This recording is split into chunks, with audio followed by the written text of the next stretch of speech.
अल्हम्दुलिल्लाहि रब्बिल आलमीन वस्सलातु वस्सलामु अला रसूलिहिल करीम अम्मा बाद फ़अऊज़ु बिल्लाहि मिनश शैतानिर रजीम बिस्मिल्लाहिर रहमानिर रहीम वल्लज़ीना यक्निज़ूना अज़्ज़ाहब वल फ़िज़्ज़ा वला युनफ़िक़ूनहा फ़ी सबीलिल्लाहि फ़बश्शिरहुम बिअज़ाबिन अलीम। वक़ाल नबी सल्लल्लाहु अलैहि वसल्लम या अय्युहल मुस्लिमून अद्दु ज़कातकुम। मोहतरम बुज़ुर्गों भाइयों, चूँकि ये रमज़ान का महीना है और आम तौर से हमारे यहाँ आपके यहाँ रवाज है कि रमज़ान के महीने में ज़कात को हम लोग अदा करते हैं।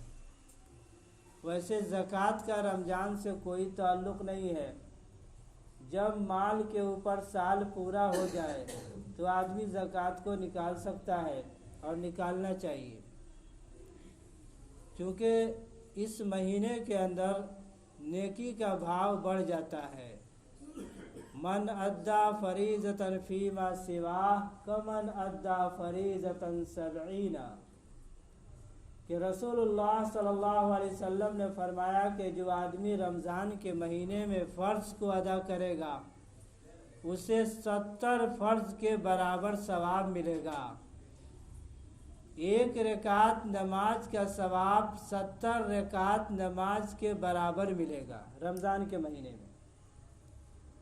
और रसूलुल्लाह सल्लल्लाहु अलैहि वसल्लम ने फरमाया कि जो आदमी नफिल नमाज पढ़ेगा उसे फर्ज के बराबर सवाब मिलेगा। सुनाई दे रहा है? समझ में आ रहा है? समझ में आएगा कब? क़यामत के दिन। एक एक नेकी के लिए जब आदमी परेशान होगा, बाप बेटे का रिश्ता ख़त्म हो जाएगा, बीवी और शौहर का रिश्ता ख़त्म हो जाएगा। बीवी से आदमी कहेगा एक नेकी दे दे मैं जहन्नम से बच जाऊं, तो कहेगी कि मैं तुझे तो पहचानती भी नहीं हूँ। बेटा जिसके लिए हम लोग सब कुछ करते हैं, जान माल सब कुछ लुटा देते हैं औलाद के लिए, वो औलाद इनकार कर देगी उस दिन। तो उस दिन हमें पता चलेगा कि एक का 70 का फ़ायदा रमज़ान में अल्लाह तबारक व तआला ने क्यों रखा है। ज़कात के माना क्या है? जरा सा कान के ढक्कन को खोल के रखिएगा। ज़कात के माना आते हैं तहारत के और पाकीज़ा के। क़द अफ़लह मन तज़क्का, के पाक हो गए वो लोग जिन्होंने अपने मालों का तज़किया कर लिया, पाक कर लिया। ज़कात को नाम रखने की वजह क्या है? हनानम मिन लदुन्ना, कि इसके माना आते हैं नमू, यानी बढ़ने से, बढ़ने के आते हैं। ज़कात अदा करने की वजह से माल बढ़ता है, माल घटता नहीं है। अल्लाह तबारक व तआला ने फरमाया वअक़रिज़ुल्लाह क़र्ज़न हसना, क्या है मुसलमानों, अल्लाह तबारक व तआला को कर्ज़ हसना दो, यानी ज़कात के माल को अदा करो। तो अल्लाह तबारक व तआला ने ज़कात को मुसलमानों के ऊपर फ़र्ज़ किया है। जिस तरह रोज़ा पहले उम्मतों के ऊपर फ़र्ज़ था, उसकी शक्लें मुख्तलिफ थी, लेकिन उम्मत मोहम्मदिया के ऊपर अल्लाह तबारक व तआला ने बिलउमूम आम तौर से उसकी तफसील के साथ फ़र्ज़ किया। पहले ज़माने में इजमाल था, यानी मुख्तसर अंदाज में सदका और खैरात था, लेकिन इस्लाम ने एक मुकम्मल निज़ाम दिया है। अल्लाह तबारक व तआला ने बनी इसराइल को खिताब करते हुए फरमाया अक़ीमुस्सलाह व आतुज़्ज़का, अक़ीमुस्सलात व आतुज़्ज़का, कि नमाज को कायम करते रहना और ज़कात को अदा करते रहना। हज़रत इस्माईल अलैहिस्सलातु वस्सलाम के तज़किरे को कुरान ने बयान किया है। वज़्कुर फिल किताब इस्माईल, आप हज़रत इस्माईल अलैहिस्सलातु वस्सलाम का तज़किरा कीजिए कि वो अपने औलाद को नमाज पढ़ने की ताकीद करते थे और उनको ज़कात को निकालने की ताकीद करते थे। रसूलुल्लाह सल्लल्लाहु अलैहि वसल्लम ने हमें और आपको हुक्म दिया कि माल का ज़कात अदा किया जाए। वजह क्या है? माल की मोहब्बत को दिल से निकालना है। क्योंकि माल आदमी के पास हो जाता है तो माल की मोहब्बत दिल के अंदर बस जाती है। तो अल्लाह ताला उस माल की मोहब्बत को दिलों से निकालना चाहते हैं। इसलिए मुसलमानों को यह हुक्म दिया गया कि आप ज़कात निकालें ताकि माल की कुर्बानी दे, ताकि माल की कई मोहब्बत दिल से निकले कि ये माल मेरा नहीं है। ये दिल में आए कि ये माल मेरा नहीं है। अगर मेरा होता तो ये मेरे पास रहता। मैंने इसका एक परसेंटेज बनाकर निकाल दिया जितना ज़रूरी है, तो गोया के माल की मोहब्बत कम होगी। इसलिए हुक्म दिया गया कि माल से ज़कात को निकाल दो। इसीलिए फरमाया रसूलुल्लाह सल्लल्लाहु अलैहि वसल्लम ने, ज़कात का माल ये माल के साथ इसलिए निकाल देना ज़रूरी है कि ये मैल है। ये क्या है? मैल है। जब आदमी मैले कुचैले कपड़े को पसंद नहीं करता है, हम मैले कुचैले गंदी चीज को आदमी देखना गवारा नहीं कर सकता है। कितना से भी आदमी परेशान हाल हो, लेकिन गंदी चीज की तरफ वो बचना चाहता है। तो अल्लाह तबारक व तआला भी चाहते हैं कि मुसलमानों को क्यों अपने माल ज़कात के जरिए अपने माल को पाक करें। जैसे नहाने और धोने से हमारा कपड़ा पाक होता है, हमारा बदन पाक होता है, तो इसी तरह से अगर दिल को बुखालत से पाक करना है, दिल को अगर बखीली से पाक करना है, तो उसको आदमी सदका कर देना चाहिए। आपने सुना होगा वाकया बार बार कि एक सहाबी मदीना मनवरा के अंदर एक बाग में नमाज पढ़ रहे थे और बाग बहुत अच्छा लग रहा था। बाद में उनको ये एहसास हुआ कि उसकी वजह से उनकी रकातें गुडबुड हो गई। तो उन्होंने कहा कि माल की मोहब्बत मेरे दिल में है, इसलिए ये नौबत पेश आई और मेरी इबादत और इताअत में रुकावट पैदा हुई। और उन्होंने क्या किया? उस बाग को अल्लाह के रास्ते में सदका कर दिया और अपने दिल का इलाज किया। ये सहाबा इकराम रज़ी अल्लाहु अन्हुम अजमईन की हालात से हमें मालूम होती है, प्रैक्टिकल हमें मालूम होती है।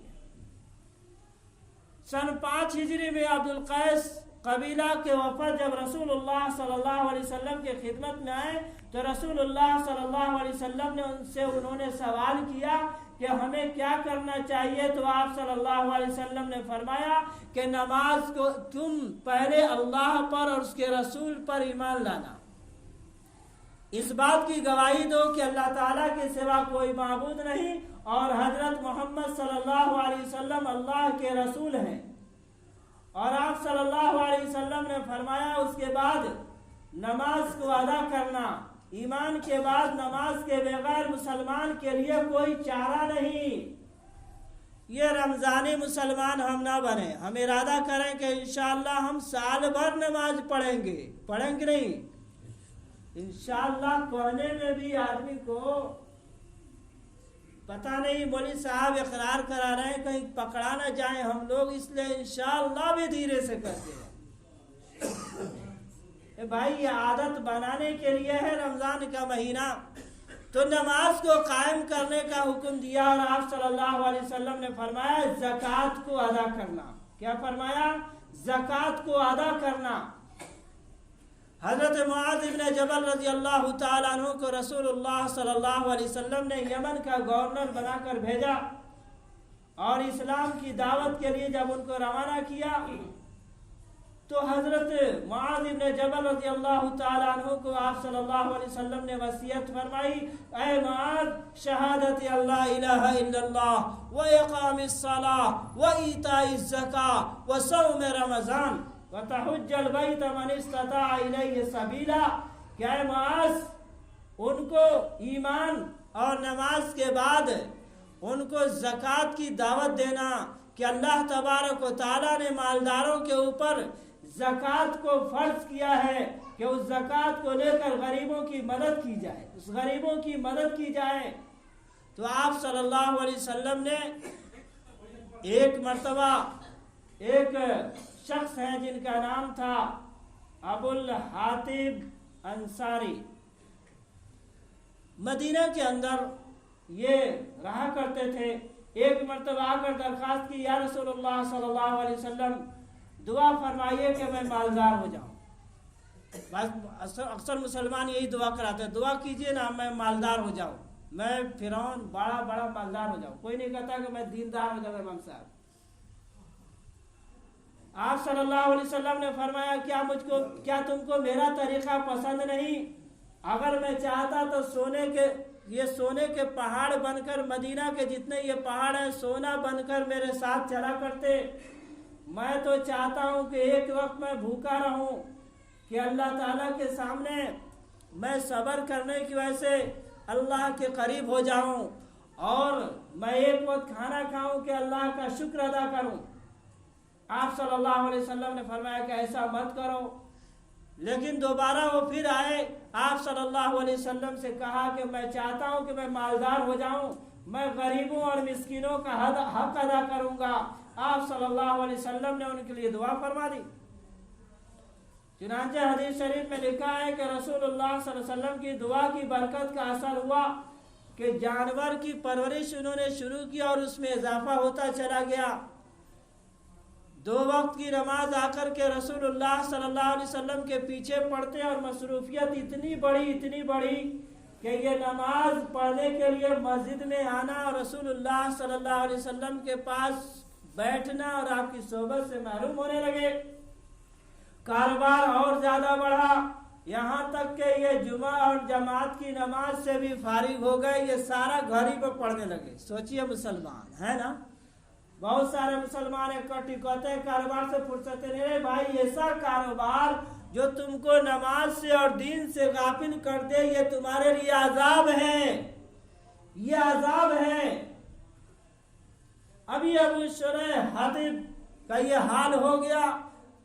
सालों साल हो गए रसूलुल्लाह सल्लल्लाहु अलैहि वसल्लम की खिदमत में हाजिर नहीं हो सके। तो आप सल्लल्लाहु अलैहि वसल्लम ने पूछा कि उनका क्या हाल है, तो कहा कि माल की फरावानी ने उनको दीन से गाफिल कर दिया है। तो आप सल्लल्लाहु अलैहि वसल्लम पर इत्तेफाक से उसी वक्त ये आयत उतरी, खुज़ मिन अम्वालिहिम सदक़तन तुतहिरुहुम व तुज़क्कीहिम। क्या है मोहम्मद सल्लल्लाहु अलैहि वसल्लम, आप मुसलमानों से माल वसूलिए, यानी ज़कात का हुक्म नाजिल हो गया। तो आपने 2 सहाबी को रवाना किया कि जाओ वहां पर अबू शुरैह हातिब मिलेंगे, उनसे ज़कात का माल ले लेना।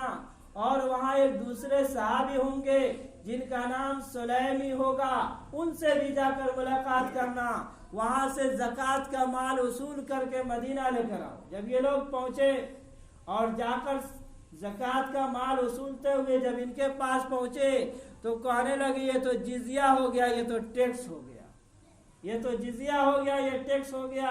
अच्छा आप लोग जाइए, फिर दोबारा हम इसके बारे में गौर करते हैं और फिर हम माल को पहुंचाते हैं।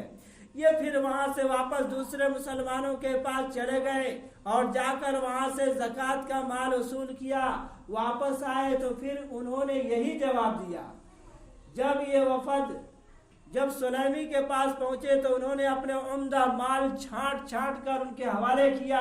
कहा कि हमें हुक्म दिया गया कि मीडियम और मैक्सिमम और औसत दर्जे का माल। ने फरमाया नहीं, मैं खुशी से दे रहा हूँ, ले जाओ रसूलुल्लाह सल्लल्लाहु अलैहि वसल्लम की खिदमत में।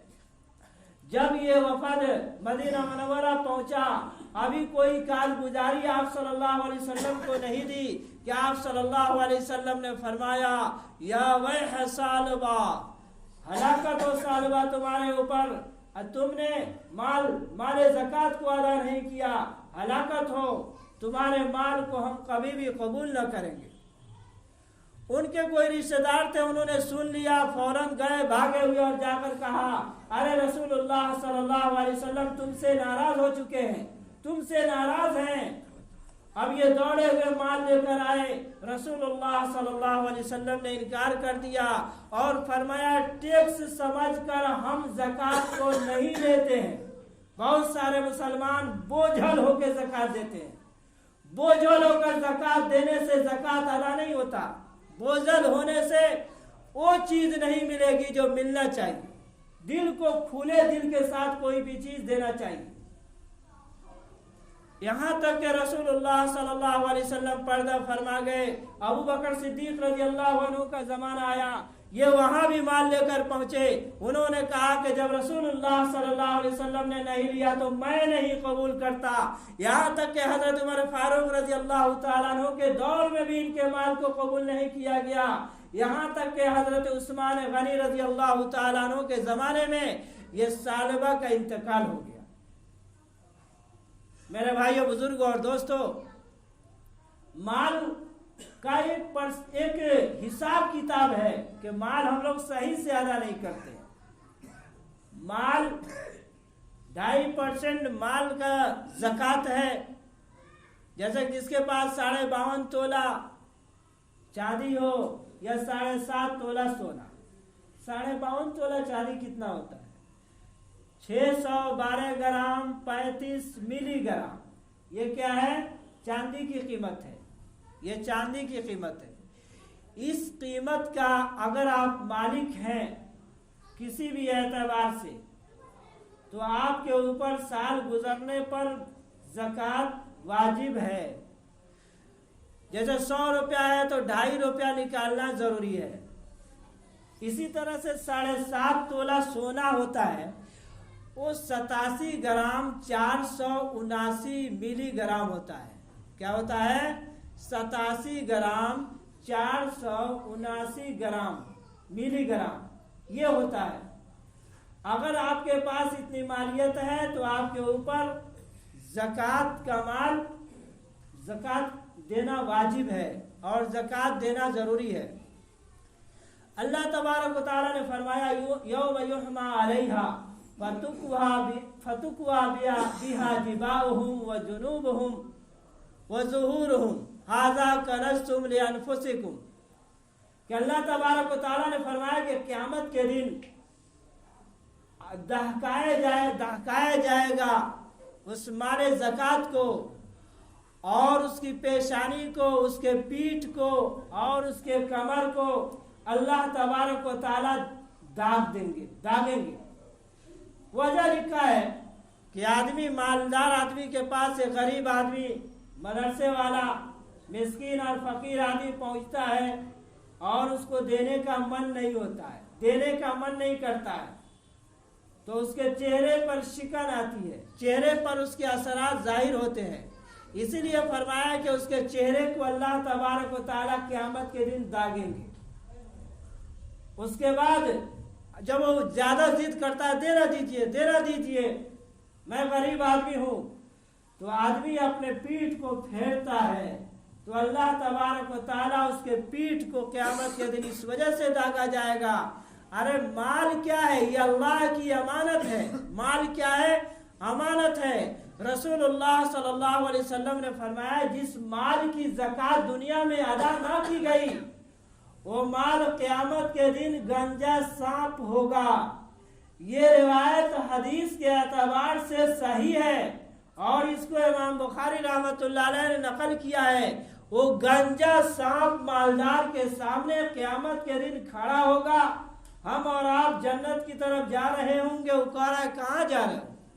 आदि भागेगा तो कहेगा, अरे मैं ही तो माल हूं, दुनिया में जिसको नाजायज तरीके से उड़ाया तो गया, जिसकी हिफाजत तो की गई, लेकिन इसका ज़कात अदा नहीं किया गया, वो मैं माल हूं। वो हमारे सामने और आपके सामने वो आएगा, हमारे और आपके बाछों को पकड़कर जहन्नम में ले जाकर डालेगा, जहन्नम में वो ले जाकर के डालेगा। तो ज़कात, अच्छा ये जरा सा परसेंटेज निकालिए कि आज मुसलमान सबसे ज्यादा परेशान और भूखे, रोडों पर भीख मांगने वाले गरीब बेवाएं नजर आती हैं। हालांकि इस्लाम का ऐसा मुकम्मल एक निज़ाम है कि अगर मुसलमान अगर अपने ज़कात को अदा कर देते, अगर अपने ज़कात को सिर्फ अदा कर दे, इस मुल्क के अंदर चंद सालों पहले की रिपोर्ट है कि 12 करोड़ मुसलमान मालदार हैं। 12 करोड़ मुसलमान मालदार हैं। अगर 12 करोड़ में से हम 5 करोड़ मुसलमानों को अगर हम मालदार तस्लीम करें और ये हम समझे कि 100 रुपया वो ज़कात अदा करते हैं, तो बताइए वो कितनी तादाद होगी? 5 अरब रुपया होगा। 5 अरब रुपया अगर किसी गरीब को अगर 10-10 हजार रुपया अगर दिया जाए तो एक छोटा मोटा कारोबार करके आइंदा वो ज़कात लेने के बजाय वो ज़कात देने वाला हो जाए। इसका मतलब यह है कि हम ज़कात अदा नहीं करते। अच्छा, लोग कहते हैं ये मदरसे वाले बहुत सारा ज़कात का पैसा इनको मिलता, कितना मिलता है? इनको सिर्फ 485 रुपये के अलावा सिर्फ 15 करोड़ या 20 करोड़ या ज्यादा से ज्यादा 50 करोड़ मदारिस इस्लामिया को दिया जाता है। पूरे हिंदुस्तान में सिर्फ पूरे हिंदुस्तान में 20 करोड़ मदारिस इस्लामिया को जाता है। बकिया ये 4 अरब रुपया कहाँ जाता है? बल्कि अगर इसका तखमीना लगाया जाए तो 10 अरब रुपया होगा, 20 अरब रुपया होगा। एक आदमी सऊदी अरब में करोड़ों रुपया ज़कात निकालता है। इस बंबई के अंदर करोड़ों रुपया ज़कात निकालते हैं। इसका मतलब है कि हम ज़कात अदा नहीं करते। और रसूलुल्लाह सल्लल्लाहु अलैहि वसल्लम ने फरमाया कि जब मेरी उम्मत ज़कात को रोक लेगी तो कहतसाली आ जाएगी, कहतसाली पैदा होगी और मेरे उम्मत पर तरह तरह के फितने उतरेंगे। इसलिए ज़कात, दुकान पर ज़कात नहीं है, गौर से सुनिएगा, लेकिन दुकान से होने वाली आमदनी पर ज़कात जरूरी है, वाजिब है। आपके कल कारखानों के ऊपर ज़कात नहीं है, लेकिन उससे होने वाली आमदनी पर ज़कात वाजिब है। आपका जो सैलरी है और जो महीना है उसका 2.5% निकालना हमारे ऊपर जरूरी है। हमारे ऊपर जरूरी चीज है कि उसको हमें अदा कर दें। अगर अदा नहीं करते तो माल पाक नहीं होता है। अल्लाह तबारक व तआला ने फरमाया हलाल को हराम के साथ मिलाकर मत खाओ, हलाल को हराम के साथ मिलाकर मत खाओ। इसीलिए बनी हाशिम के लिए ज़कात का पैसा हराम करार दिया गया कि हलाल को हराम के साथ मिलाते हैं, इसलिए हराम को हलाल के साथ मिलाकर खाने की वजह से ज़कात को अब अपने निजी माल से मिलाकर खाते हैं। इसी वजह से तरह तरह की बीमारियां, तरह तरह की परेशानियां, तरह तरह की मुसीबतें, हमारे पैसे हॉस्पिटलों में खर्च होते हैं, हमारे पैसे वक्त से ज्यादा खर्च हो जाते हैं, हमारे घरों में फजूल खर्ची आम हो जाती है। उसकी वजह क्या है कि हम हराम को हलाल के साथ मिलाकर खाते। जो जिसका हक है उस हक को अदा करना ये मुसलमान के जिम्मे वाजिब और जरूरी है। उस हक को अल्लाह तबारक व तआला नहीं माफ करेगा। अल्लाह तबारक व तआला हुकूकुल्लाह को माफ कर देगा। अल्लाह तबारक व तआला आखिर में फरमाएंगे जाओ मैंने तुम्हें माफ कर दिया। लेकिन जो दुनिया में दूसरों के हक खा गए, जाओ पहले उनसे हक अपना अदा करा लो और उसके बाद तुम जन्नत में चले जाओ। उसी वक्त फरमाया कि आदमी बूढ़ा हो जाएगा, गम के मारे बूढ़ा हो जाएगा। बच्चा अगर हमल में होगा तो दहशत के मारे गिर जाएगा। इसलिए मेरे भाइयों, बुजुर्गों और दोस्तों, हम और आप माल को के ज़कात को अदा करें। अच्छा, माल के मसरफ बहुत सारे हैं। सबसे बेहतरीन मसरफ मदारिस इस्लामिया हैं, जो दीन के किले हैं और दीन की हिफाजत के सिलसिले हैं। अल्लामा इकबाल रहमतुल्लाह अलैह ने फरमाया था कि इन मदरसों की मदद करते रहना। अगर ये मदरसे न रहे तो जिस तरह अंदलुस से इस्लाम मिट गया और सिर्फ नामो निशान महल्लात के रह गए, उसी तरह से ताजमहल और लाल किला के अलावा मुसलमानों का कुछ नहीं बचेगा। इसलिए कि ये सरकार से कोई इमदाद नहीं लेते। दूसरी बात है कि आप सल्लल्लाहु अलैहि वसल्लम ने फरमाया करीबी रिश्तेदारों को भी दिया करो, कि अगर करीबी रिश्तेदारों को हम ज़कात का माल देते हैं, सदका फित्र देते हैं, तो 2 सवाब है। एक सवाब रिश्तेदारी का है और एक सवाब सदका का है। तो उनको भी दिया जाए, उनकी भी मदद की जाए कि ये गरीब हैं और मिस्कीन हैं, इनकी मदद की जाए। झोले छाप लोगों को ज़कात देने से ज़कात अदा नहीं होगा, यह आपके ऊपर ज़रूरी है। ये भी ज़रूरी है कि आप ज़कात के मसरफ को जो दे रहे हैं वो किसको दे रहे हैं, उसकी तहकीक करना मुसलमान के ऊपर ज़रूरी है कि ये इदारा है या ये जो मांगने वाला है। जामे मस्जिद में हमने देखा तरावी के बाद एक गैर मुस्लिम आदमी हम लोगों के साथ तरावी पढ़ रहा था और बाद में वो मांग रहा, क्या है पता नहीं चलेगा। तो तहकीक करना क्या है, जरूरी है। तहकीक करके और अपने ज़कात के माल को अदा करें। अल्लाह तबारक व तआला हमें और आपको ज़कात के माल को अदा करने की तौफीक अता फरमाए। व मा तौफीक इल्ला बिल्लाहिल अलील अज़ीम।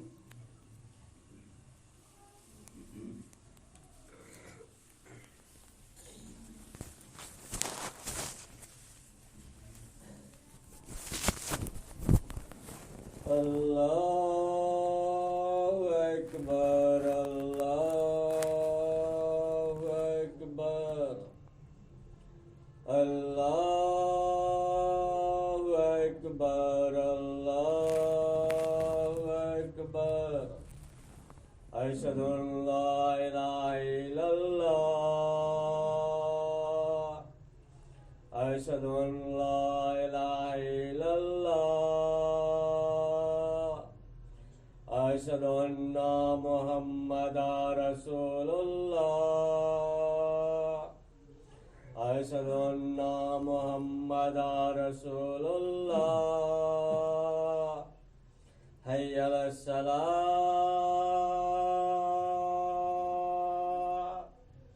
हय्या अलस सलाह,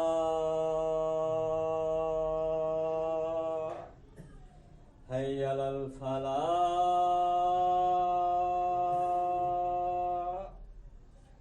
हय्या अलल फलाह।